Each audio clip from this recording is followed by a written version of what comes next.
ngày ní thơ mạ lọ cô đó đón là bọn thơ ca pê bậc đòi dốt ở đây này vô côn là ngày nâng ở đây là với mà vô côn mà đón cứ côn kia sẽ bài chất á có bàn tay mà vô côn mà đón mà vô côn dư tiệt côn cùi chăm lòng chất cả màu ngò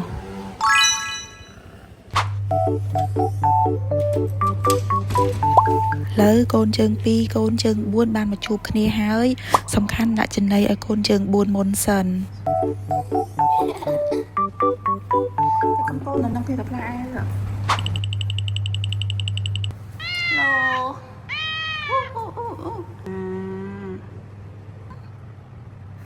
นี่เก๋นี่โกนเก๋mua phà phà mua ở phi phiนี่ฟินฟินmai kỳ nâng hành thờ rồi sao choจับกะลาក្នុងឡុងពេលកូនខ្ញុំទៅផ្លាស់កៅអៅហ្នឹងក៏ឆ្លៀតថតឆ្មាលេងតិចទៅព្រោះដោយសារយើងបែកគ្នានឹងមកកណាត់ថ្ងៃហើយដល់ពេលអញ្ចឹងឆ្មាក៏វា stress ដែរពេលយើងមកពីធ្វើការមកពីរៀនអីអញ្ចឹងយើងនៅលេងមួយវាតិចអញ្ចឹងណាឥឡូវកូនខ្ញុំចុះមកហើយម៉ាក់ដឹងអត់ថាពេលខ្លះសេចក្តីសុខកូននៅពេលគាត់ជួយធ្វើម្ហូបយើងកូនខ្ញុំក៏តែងចង់ជួយធ្វើម្ហូបខ្ញុំដោយថាយើងធ្វើជុំគ្នាអញ្ចឹងណាថ្ងៃហ្នឹងសន្យាមួយគ្នាថាធ្វើគៀវញ៉ាំដោយសារកូនចូលចិត្តមែនទែនហើយរដងយើងទៅក្រៅយើងទៅកំងគេញ៉ាំនឹងក្រៅទៅវារៀងថ្លៃគួរសមដែរហើយមួយទៀតដល់ពេលដែលយើងធ្វើខ្លួនឯងនៅផ្ទះអញ្ចឹងគឺបានរសជាតិដែលយើងចូលចិត្តហ្មងថ្ងៃហ្នឹងចាំមើលគៀវចេញមកអ្នកទាំងអស់គ្នា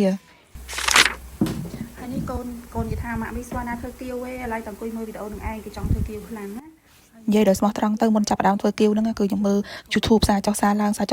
ដោយសារលើកដំបូងដែរហ្នឹងអត់មានថាអ្នកចេះធ្វើអីទេបើសាច់ក្នុងវាហ្នឹងអត់មានអីពិបាកទេខ្ញុំដាក់សាច់ជ្រូកច្រាមហើយលាយបកាលាយបន្លែអីអញ្ចឹងតាមដែលយើងចូលចិត្តអ្វីដែលបាក់ហ្នឹងគឺខ្ចប់គៀវហ្នឹងអត់ចេះខ្ចប់ហ្នឹងឯងហើយសាច់ច្រាមខ្ញុំធ្វើទុកតាំងពីថ្ងៃប៉ុន្តែខ្ញុំនៅចាំកូនមកសិនចាំយើងខ្ចប់គៀវទាំងអស់គ្នា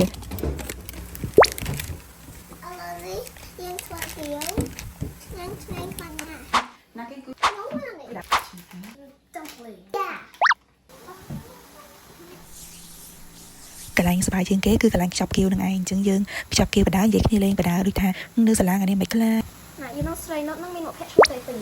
មែនឈ្មោះដូចអីយ៉ាចឹងទៅមានអីពេល hello ស្រីណុតអីក៏ស្រីណុតមិនឆ្លើយដែរវីដេអូខលទៅថា hello ស្រីណុត ignore us completely យើងជាមួយតែពីរDon't you know how sad we get anywhere? Mama is sad, Dad. Mama is sad, so they don't ignore all of us. I made like 21, but it's broken. Jumper, you know what me and Mama and Ing said? Jumper, you're trying not to see me, and chop some say no loud. And then you want to know what straight up this, straight up this. ស្រីនុតហ្នឹងគឺបងអូនជីដូនមួយគាត់ហ្នឹងអ្នកនរគ្នាហើយខ្ញុំនិយាយថាអូស្រីនុតនឹងមានមិត្តភក្តិថ្មីអីណា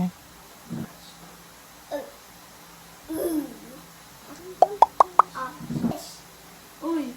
ចាំមិនអត់ដែរវីដេអូខ្ញុំរកកន្លែងបញ្ចប់អត់ឃើញទេនេះដោយសារវាវែងពេកខ្ញុំបញ្ចូលកាមេរ៉ាចោលមានថតហើយ memory ពេញទៀតតែចំណុចសំខាន់នៅក្នុងវីដេអូហ្នឹងគឺគាត់តែចង់ប្រាប់ថាពេលខ្លះអត់បញ្ចាំមានលុយច្រើនហើយនាំគ្នាទៅដើរលេងនៅខាងក្រៅអីណាឆ្ងាយទេជាពិសេសដោយសារយើងមួយថ្ងៃរវល់ពេកអត់សូវមានពេលនៅមួយកូនណាអញ្ចឹងពេលខ្លះយើងខ្លាចថាពេលដែលកូនធ្វើម្ហូបជាមួយយើងទៅវាធ្វើឲ្យវល់កក្រិចផ្ទះបាយអីអញ្ចឹងប៉ុន្តែយើងមិនបាច់ខ្វល់ទេសម្រាប់ខ្ញុំគឺសុខចិត្តឲ្យពួកគាត់ធ្វើសិនទៅចាំយើងសម្អាតនៅតាមក្រោយហើយកូនគឺគេសប្បាយចិត្តមែនទែនឥឡូវខ្ញុំស្លេះតែត្រឹមនេះសិនហើយចាំវីដេអូបន្ទាប់ទៀតខ្ញុំបន្តនៅពេលដែលយើងចៀនគៀវហ្នឹងថាតើវាមានរូបរាងបែបណា